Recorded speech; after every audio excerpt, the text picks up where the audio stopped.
Hey guys, welcome back to the channel. In today's video, I'll show you how to get chess on Duolingo step by step. So let's dive in.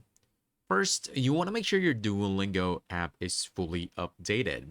Now, you want to go to the App Store or Google Play Store and look for the Duolingo. And from here, you want to make sure that you have installed the latest version. As you can see here, I have the option to update this. So let me update mine. Because if your app isn't updated, the chess course simply won't appear. Another option you can do is by going to your phone settings. So let's do that. Go to your phone settings, you're gonna go to apps. Then from here, you wanna look for Duolingo. And on this page, what you can do is you can force stop the app. Just click this to force stop Duolingo. And what you can also do is go to storage and clear both data and cache.